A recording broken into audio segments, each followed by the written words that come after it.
Trinidad and Tobago is already experiencing effects of climate change. That is in the rising sea levels, the frequency of storms, inundation of our coasts. In our latest podcast, we talk with Marie-Elise Maingot and dive into the vibrant community of Trinidad and Tobago. In particular, we learn how youth are helping to shape Trinidad's response to local resilience and climate change. Hi, Marie-Elise. Lovely to see you again. Hi, I'm so happy to see you all. I haven't seen you all in over a year. Over a year, I know. You're from Trinidad, of Trinidad and Tobago. If you can start with introducing yourself and then telling us a little bit about your community and what's special about it. Absolutely. So my name is Marie-Elise. I am from the twin island country of Trinidad and Tobago. I am also part of what is known as the Global Shapers community of the Port of Spain hub.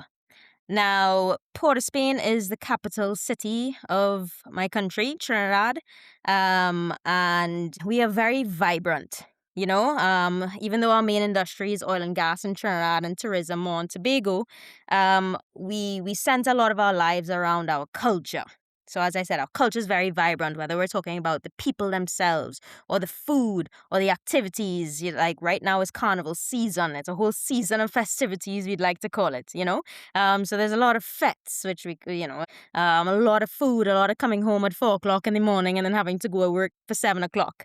So it's very fun right now. Of course, we're a very small island. We're about 5,000 square kilometers in total as a country. But that means we're also a small island developing state. So we face a lot of unique economic, social, and environmental vulnerabilities that, yes, have been talked about, but especially on a community resilience level, that's who we are, really, in a very small nutshell, as a country. But in terms of global shapers, we were born out of the World Economic Forum. So the Global Shapers community really is, let's just say, a network of inspiring youth or young people under the age of 30. I'm getting close to 30, I can tell you that. And what we really do is we like to address local, regional, and global challenges. Yeah, so we were founded in 2014, the Port of Spain hub, and we're a microcosm of its home city. We're diverse, we're colorful, brimming with energy, and we're driving change in Trinidad and Tobago. What a wonderful introduction. Can you tell us a little bit about what you have noticed across the last decade or two in terms of the environment or climate change in Trinidad? Trinidad and Tobago is already experiencing effects of climate change. That is in the rising sea levels, the frequency of storms, inundation of our coasts. Of course, we're small island developing states. So we're already experiencing all, if not many, of the effects of climate change. Right. And we have two seasons. So we have a rainy season and we have the dry season, about 6 months each. But we're seeing a massive, massive difference in the dry season and the rain season every year. So instead of having a pattern that we say, okay, the dry season is going to be dry and the wet season is going to be wet, we're seeing fluctuations in rainfall during the dry season that we don't usually see. And we're seeing droughts in the rainy season, which is quite strange. It also makes it hard to track. And it also makes it hard for communities to adapt. If we're having flooding during our dry season, it's not something that's necessarily expected. Whether it's wet season or dry season, they need to kind of be adaptable all the time. So that is in our future for sure. So in 2022, we experienced devastating floods during the rainy season. But in 2023, in August, which is also supposed to be rainy season, we experienced an unprecedented heat wave. So there's a pattern, but irregular patterns, right? So in 2022, I can talk about how it impacted my community specifically. We had massive, massive bouts of flooding. Now, when I talk about flooding, just imagine it. So the northern part of our country is made up of the northern range, which has a lot of valleys, right? So obviously in the valleys run a major river through, of which many residential areas are located along, right? Now, because our major roads are built parallel to these rivers, as soon as the rivers burst their banks, there's zero access in and out of those communities, right? It really, really impacts reachability, especially with communities In terms of resources, you have to work with what you have at the moment. You have to wait it out. In terms of economics, some people can't get to work. Some people are inundated in their buildings for 3 days straight.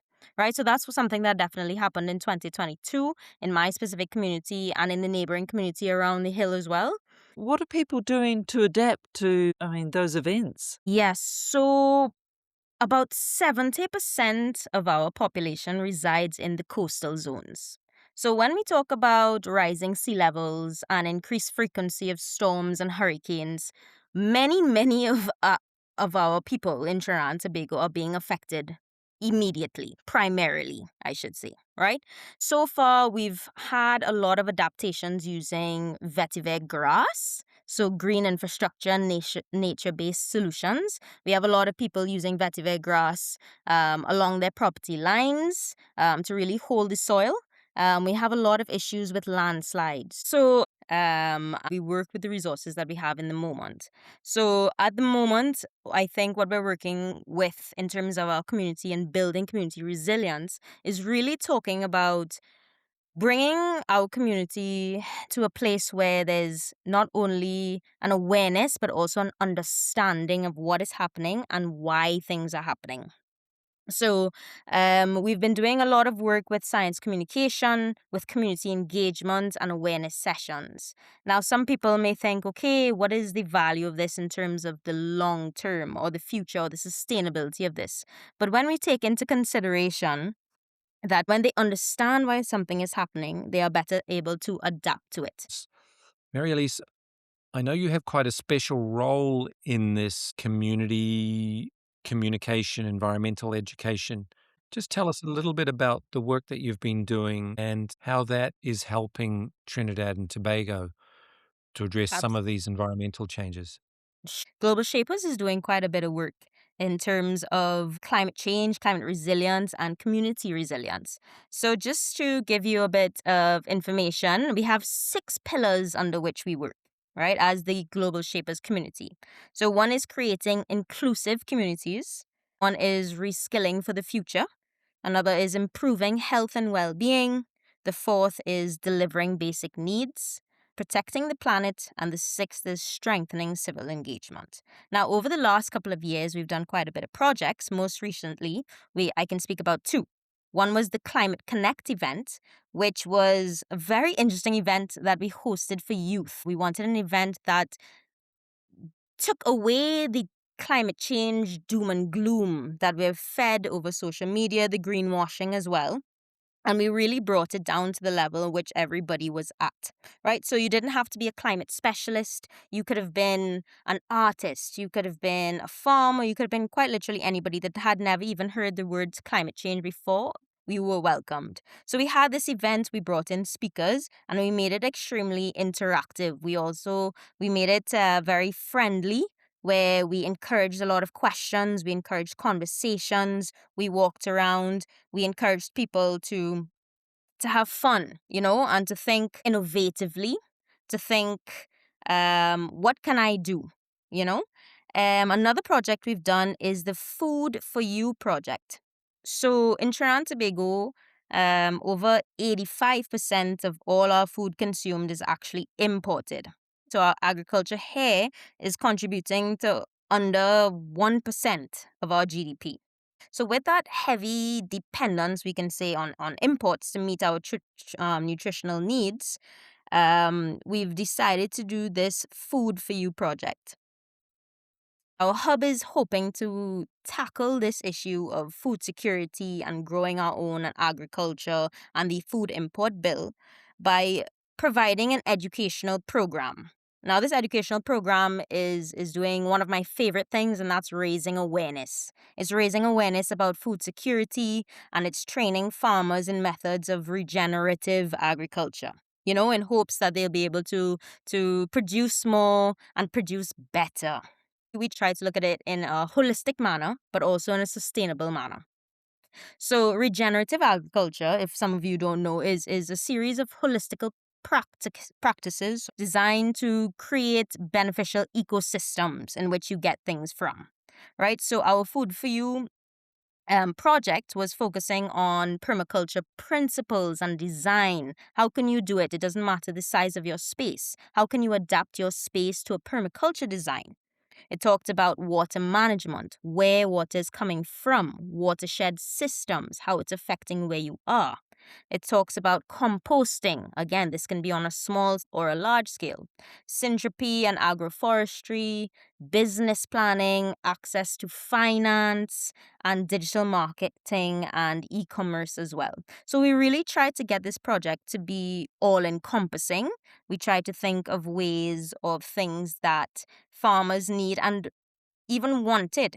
Now, after the first project, we did do a feedback form and feedback interviews, right? We did impact reports as well. And they said, what exactly are the communities looking for? What do they need?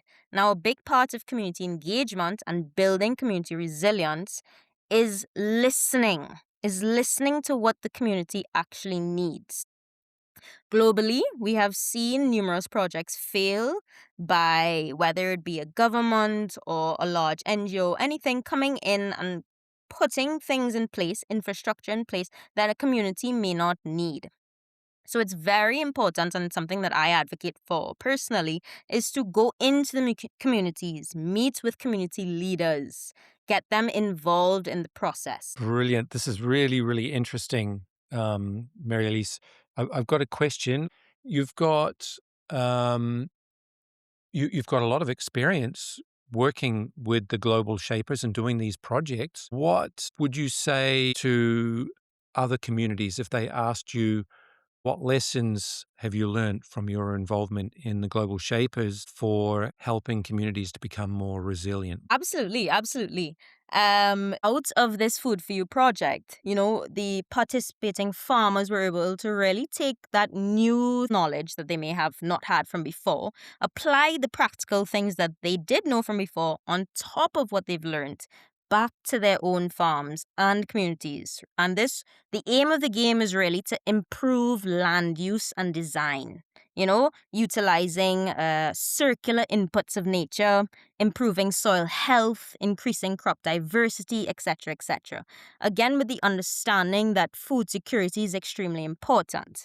Now, when we talk about community resilience, we're really talking about using the available resources, and we're using that to prepare. We're using that to adapt, to withstand, to recover. And we're doing this in a way that is every year we can learn from what we learned from the year before. What lessons, Kind of your top tips. top tips for other communities dealing with climate resilience? The top tips, I think. I really think it's important to work together. I think it's important to make connections. I think it's important to network, and I think it's important to get feedback. How can I apply what I've just said? I think it's important that you definitely touch base with the community leader of the area that you would like to work in, build resilience in.